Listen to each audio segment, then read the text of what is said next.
Good afternoon. I want to thank everybody for coming out today. My name is Darian Scott. I'm the talent. I'm the director of talent and economic inclusion for the Chattanooga Area Chamber of Commerce. And this discussion today is about funding applications. During this time, a lot of small business owners have had a hard time filling out funding applications for, if it's the SBAs, for city grants or whatnot.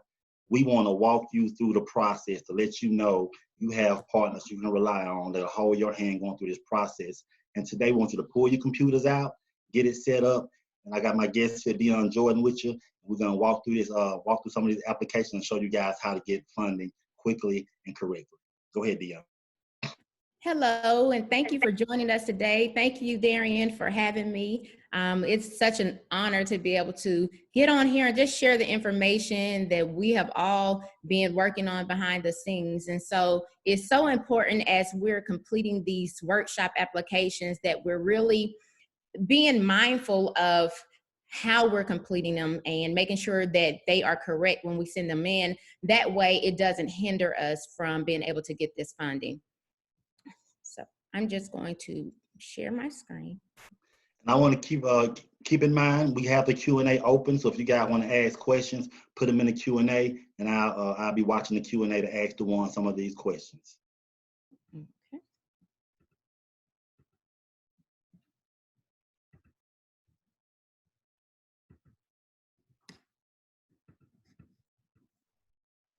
Okay. Let's see.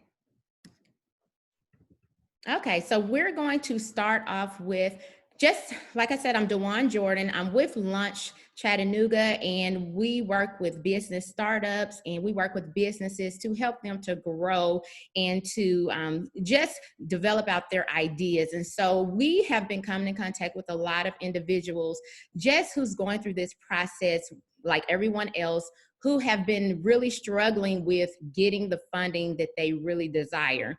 And so we are going to start. So what this workshop will cover, this will help you to gain a strong understanding of the requirements needed to quickly and accurately put together a successful funding application, the types of questions that will be asked, and what you will need, and where you can get the information that you need. So many of you know that it's information that you'll have to gather in order to be able to apply for this funding, but you're not sure what you need. So that's what we will cover today.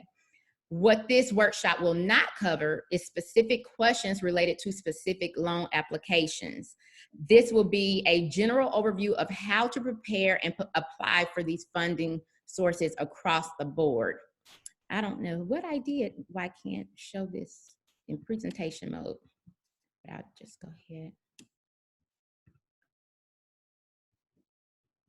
Okay, so there are 3 P's that I would like to share with you all, and this is really like a play on words. And so the 3 P's is not the PPP, which is the loan that a lot of other people may know about, but it means prepare, process, and post-reporting.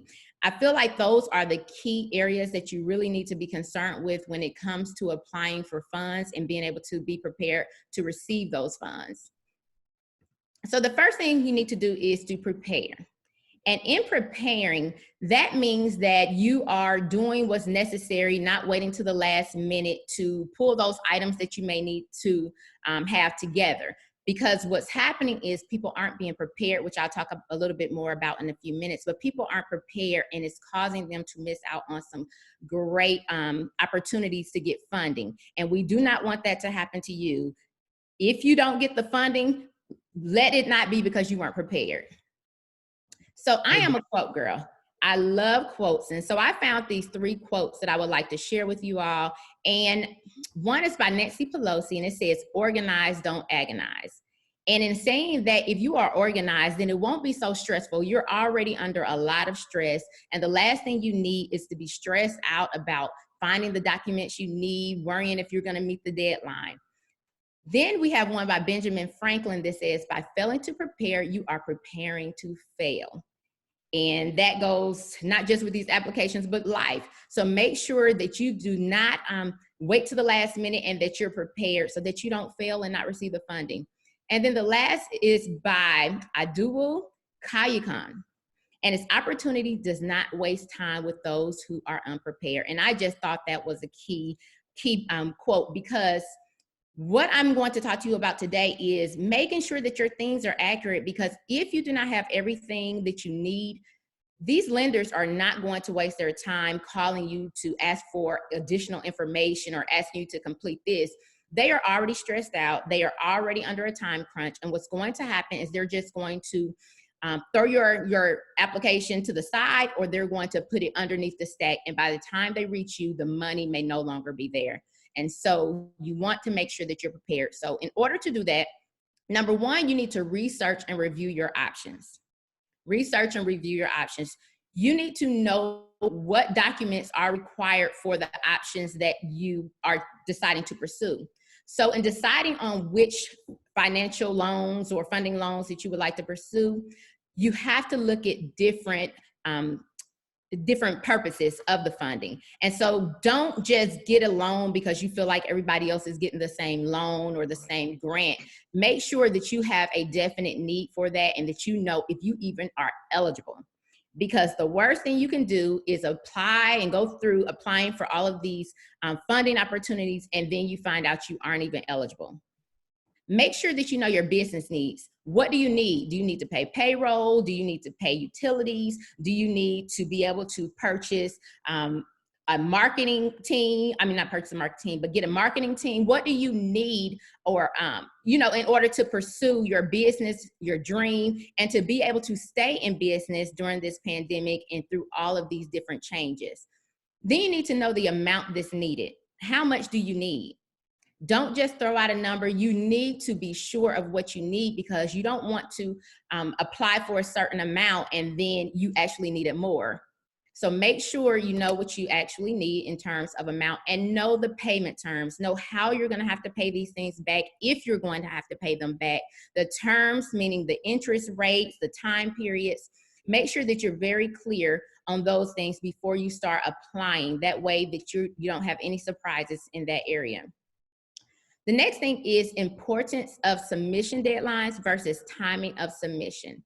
And when I say that, what I mean by that is a lot of times we just look at the deadline and we say, okay, it's not due for another 3 weeks. And so we wait until the last minute to submit the application.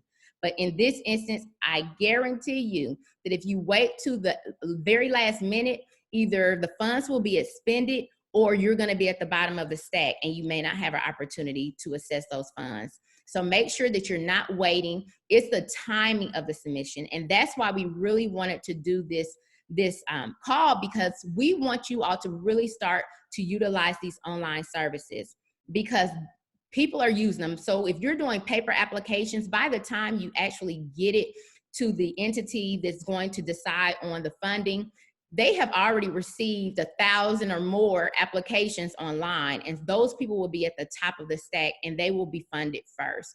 So make sure that you're utilizing these online services, not only on the application submission, but also on the places that we'll talk about on where you can go to go get the documents needed.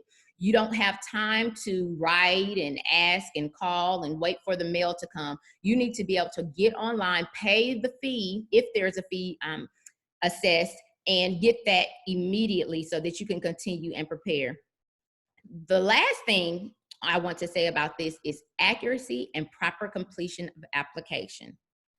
So ensure that all your information is correct. That means contact information, address, phone number, email address. Double check those things, triple check those things. Your calculations, if you're asking for a certain amount, make sure that your calculations have been double checked. That way that you're not making any mistakes that could keep you from being funded or get your application tossed out or not getting what you really need. Also, read fully and answer completely and honestly. Now, I will be honest, I've looked at several of these applications. I've helped individuals with these applications. And one of the things that it does ask, some of them, it asks about criminal history. And sometimes that may be for some a very uncomfortable thing to talk about, or may scare you because you may feel that you may not get certain funding if you admit it, or if you make them aware of the circumstances. But I will definitely tell you, you need to be honest. You need to fill out the answers completely. Don't leave anything blank, because once again, it will get tossed out or it will get put at the bottom of the stack. And last but not least, spelling and grammar is very important. I know this is not an English test. I know it's not any of those things. But at the end of the day, a first impression is a lasting impression. And in this situation, it may be your only impression because you may never even get to meet face to face the way things are, the person who will be deciding on whether you're funded or not. So make sure that you're doing everything in your power to make sure that everything is completed properly and completed professionally, because remember, you are a business, and so they're expecting things to look professional. So make sure that you're keeping that in mind. In preparing, the big question is, what will lenders be looking for? And if we could give you any words of advice, that advice would be create a digital folder. I am begging of you, create a digital folder, because what's happening is when people are going to apply and they're already prepared, they pull up the application online, they already have the documents in a digital folder sitting on their desktop, and all they do is go to each one, upload, upload, upload, and they're done in 10, 15 minutes, where it's taking you 2 or 3 days to find all the information, maybe even weeks to get the information you need from the sources that you need. And by that time, once again, the funds are expended. So make sure that you're getting a digital folder. I will also recommend that you have a binder or a physical folder as well, that you would keep a hard copy of those documents in, because we do know technology is crazy. Just that's why you're looking at my screen like this. So it's not always predictable. So make sure that you have a hard copy, but that digital copy is definitely critical. Okay. I don't know what happened here. Okay, so preparing for the process, and this is what you need to have in your digital folder. Now, mind you, this is an overview of all of the funding sources. This is not just specific to one application or one loan. And so all of the information I'm giving you is just information that I've pulled together from different sources, different grants, different loans, that will just give you an idea of the kind of things you need. And if you have all of these things already, then you won't have to worry about going to get it when the time comes. Right. So the first thing I would say is to make sure that as you're putting the documents in the folders, that you're making sure that they're in the correct format. So if you aren't aware of the different formats, PDF is normally the document that is going to be needed to be uploaded. And a PDF is a document, and basically you can't edit it unless you have a certain software. And most organizations or most companies would want you to upload it to the database through PDF. A JPEG, a PNG, those are all digital images. Those are pictures. And then we have the doc, and a doc or Excel, all of those are the ones that come through Microsoft Word that we can edit. But most of these documents that you have to upload are normally in PDF. And I would recommend that you do PDF also if they allow it, because it keeps your information from being changed intentionally or changed by accident. And that could be one number that gets changed by accident because it's on the doc, and it gets you disqualified or puts you at the bottom of the stack. So I would definitely recommend PDF if that's acceptable. So getting into the different documents that are necessary. One would be, and especially for many of the specific loans specific to Chattanooga, you will need a business license from Hamilton County, and make sure that all of your documents are up to date, because if your documents are not up to date, then they will, once again, probably put it at the bottom of the stack. So make sure that all of your documents that you are submitting are up to date. And also the database will allow you to upload manually documents that are expired. So just pay special attention to that. So make sure that you have the license for Hamilton County. You have your business license from the city of Chattanooga as well. And you will also need a certificate of existence from the state of Tennessee. And in order to get a certificate of existence, a lot of people, as I've been working with people, aren't even aware that that was even something that they needed. And so you can request that online. I have the information on the screen. And following this call, what we will do is we will be able to provide you with the links to all of these places for you to go. And Darian will be able to share more about that with you. But we will be providing you with all of these links that I'm talking about today so that you can go ahead and start getting the necessary documentation to be prepared or to go ahead and apply. So that certificate of existence, you can get it online, it's $20, and you can get it by mail, but once again, it is an additional time that will be added on by the time you receive it. Then you must have your most recent annual report filed. Now, this is key because many people who start business, especially if you're kind of been in the startup phase, you don't complete the annual report. This is a report and it's super simple, only takes a few minutes to do if you're keeping good records, but you do it every year. It's about $20, I believe. And you have to complete that because the first thing people do when you're applying for money is they go to the website and they go to the state website and they go and search your business to find out your status. And if you have not been filing your annual reports, it will show that you have been administratively dissolved. And what that means is that the state or the government has closed out your business. And so you actually do not have a functioning active business. And so make sure you're doing that every single year. That is very important. Then background checks. There are some loan programs and some grant programs who are asking and requiring background checks. So if you need a background check, you can go to tn.gov to get that. And once again, we will provide you with all of those different links. Okay, so then when we get to process, this is part of the process. It's still part of the preparation, but now we're getting to more of the process as you're really digging deep into the loans. So in addition to many of those other documents that you'll need, you will also need financial documentation. So different types of financial documentation that you may need will be the 2019 1040 Schedule C. Even if you have not filed your taxes for 2019 with the IRS yet, you will still need to complete this form and submit it with your applications.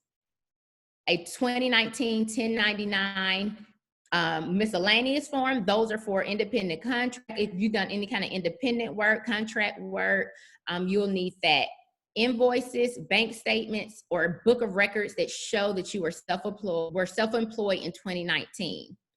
You will also need a 2020 invoice, bank statement, a book of records established that you were in operation on or around February 15th, 2020. So you need to have still been in business. Let me just say this. These opportunities are not for you to have a business startup. These opportunities are not for you to revive a business that hadn't been operating or hadn't been receiving funding or revenue anyway. These are for people who were actively working and were impacted by this virus. And so if you have not been directly impacted, then you really, these grants and these loans are not designed for you. There are loans, there are grants out there that can help you in those areas, but these are for people who have had immediate impacts due to the virus. So keep that in mind. Also, depending on the type of loan and grants that you're getting, you will need a lease agreement. So if you're trying to get any kind of funding to pay for rent, pay mortgage interest, any of those things, you will need a copy of your lease agreement. But if you have a mortgage, you'll have to have all of that information when it comes to the housing or the owning. You'll just need your information for those sources. Then a credit report. Some are asking for a credit report. So in order to get a free credit report, you can go to annualcreditreport.com. And on this website, you can get up to 3 credit reports a year, and from all 3 bureaus. It's Experian, TransUnion, and Equifax. And so you can get them all at the same time, or you can split it up throughout the year and break it up and, check quarterly or however you want to do it. But those are free. And so you want to go ahead and download those as well. And then this is other info that will be needed in probably most of the grants and the loans that you're applying for. These will be the explanations, but even though I said we weren't going to talk about anything specific, and I'm not, I wanted to at least address the HUD, some of the HUD regulations and guidelines, for the simple fact that they're a lot different than other ones. And so I'm not going to go deep into it, but I will share a little bit about that. So you will need a written statement with a description of how the business was adversely impacted by public policies regarding coronavirus prevention. It must be signed and dated by the business owner, manager, or designee. So you have to be able, you cannot just fill out this information and say, this is what I want. You have to be able to show a need and be able to show them that you have been adversely impacted.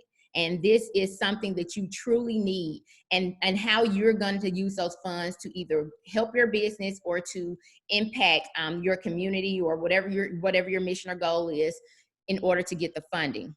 You must have a written description of how the funds will be used, and that's part of your plan, which is that written statement as well. And you need to be very clear on how you will use the funds, because whatever you say you're going to use those funds on, that's what's expected. That's what they're expecting you to use the money for. And if you don't do that, you can get in a lot of trouble or get in a big bind where your loans aren't forgiven, or you have to pay back more. Just pay attention to it. Make sure your funding information is right.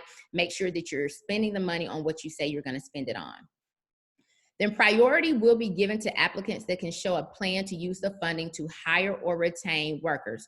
So this is with specific loans and grants. If you can show that your application will actually help to retain or hire workers, then depending on what you're applying for, then you may be looked at a little better on being able to get those funding. So that's why I say, when you're looking and doing your research, find out what you actually want the money for and what you need it for, and then find out who has a focus on what areas, so that you'll know how to apply and what to apply for. Then when it comes to HUD, you must have compliance with HUD regulations related to job creation or retention with respect to low to moderate income census tracts. Then any associated loan documents required by HUD or the Southeast Tennessee Development District. Like I said, I'm not going into a lot of details, but as you decide and do your research and identify who you want to apply to and what type of loans or funding you need, you will be able to go to the specific funding source and find out exactly what they're asking for. But if you go ahead and take the initiative to get this digital folder ready and get the documents that I'm telling you about, even if you don't need them, just get them. That way you have them, because if you have a business, you really need these things anyway. So even if you end up and decide not to apply for these loans, you'll still have it, which is something you need if you're having if you have a business and you're trying to have structure and be organized. Okay, so this is key. So this is the thing that kind of scares me sometimes with businesses. We'll get money and then we aren't sure how to report, or we don't report properly. And that's what gets so many people in trouble. Whether you're a business, whether you're a nonprofit, whatever organization, whatever you're doing, whatever your business is, if you are not clear on the guidelines that come with post-reporting guidelines, you will not be looked upon in a good way, and it will prevent you from getting further funding in the future, and it could get you in a lot of trouble. So in post-reporting, in these loans and these funding sources, if you are approved, make sure that you understand the guidelines of the loan. We went over that in the beginning when I was talking about the research. Make sure that you understand the guidelines, what it requires, what the terms are, and what you will have to do, what kind of information you'll have to submit. Make sure you're clear on how the funds can be used so you don't get in trouble or your loan results in it not being eligible for forgiveness. Once again, I'm not getting to specific loans, but there are loans out there where they are eligible to be forgiven if you spend the money in a certain area. For instance, if you're applying for mortgage, if you're applying for a grant that allows you, or a loan that allows you to pay mortgage interest, but you're using it to go pay rent, and that's not what you said you were going to use it for, and that's not what was under the agreed upon terms, then you run the risk of that money not being forgiven. So make sure that you are clear on what you're agreeing to and how you need to report afterwards. Make sure you have clarity on what you will need to track and submit to show how those funds were expended once again. And what are the timeframes that you will need to provide proof of use of funds? So what deadlines, what dates will you have to report back? How do they want you to report back? What information do they want you to provide to them? How would they like that information to come? Do they want it to come in a spreadsheet? Do they want just the bottom line numbers? How do they want that information to come? So you need to be clear about that. And last but not least, I hope that I was able to answer some questions, provide you with some valuable information. And I'm going to turn it back to Darian right now for any questions that you may have. Thank you, DeJuan. That was great. I actually thought I would kind of interject a little bit more and kind of have some back and forth with you, but you did so well. I really didn't have to. But I do want to drive this home. Get yourself in a position as a small business owner to have that folder on your desktop, to have those documents in it. It's very helpful, not just for COVID-19 situation right now, for any other funding opportunities moving forward. Funding opportunities are always available for small business owners, but it's all about being proactive, being able to get online and get the information in. Also, I suggest doing it on a desktop or a laptop. Doing it on a cellular device, it doesn't work as well. I've never done it on a cellular device. It seems pretty difficult to me, especially when you're trying to store documents and upload them or whatnot. So I definitely suggest get that folder going and just think about this. Me and DeJuan talked about this earlier this week. By the time you get in the car, go downtown to City Hall and go to Georgia Avenue, by the time you get back home, 10,000 people could have put in an application. And you could be one of that 10,000. So we want you to use this information to the best of your knowledge, the best you can, and make sure you pass it on to other business owners as well. Does anyone have any questions in the chat they want to put in real quick before we close out? While we're looking for questions, I just want to say this, and just reminded me I want to touch on this. So one of the things that we have heard is that some of the incomplete applications is because they don't have the equipment or the equipment to basically get the information they need. So if it's something that needs to be scanned, they'll say, I didn't attach it to my application because I didn't have a scanner. That's not an excuse.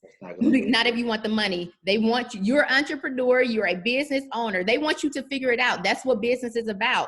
Business is created to be a solution to a problem. So if you can't figure out how to get that document they needed, then you might as well not even turn in the application. So just think about the different apps. There's apps for every single thing. I mean, everything. So you can even look on your phone and look at apps to take pictures of documents and upload them and scan. Did you want to say something, Darren? No, Darren? go ahead. So use some of the features on your phone to be able to do that. Like Darian said, I do not recommend trying to complete an application. That is not an easy thing to do. And many times you can't even upload the documents that are necessary from your phone. So you need to make sure you're doing that part on on a computer or a desktop. However, when it comes to how to get those documents scanned and in your digital folder, you can use items like that. There are free websites. If there's ever someone that needs you to fax something, there's free e-fax websites, and I'll provide you with some of those links on the resource list after the call as well. Well, DeJuan, we don't have any more questions. Somebody was just telling us thank you for getting this information out. But once again, the city's applications are still open. Please go ahead and apply. If you have any questions, please feel free to send me an email, dscott@chattanooga-chamber.com, and we'll be following up this call with a one-pager with all the links and everything DeJuan has talked about. So if that's it, thank you, DeJuan. Thank you, Launch. We greatly appreciate that. And thank you, everyone, for tuning in. And be looking for the video. If you want to watch it again, it'll be on our website, chattanooga-chamber.com. That'll be in the link also. And until next time, we'll see you guys. Thank you.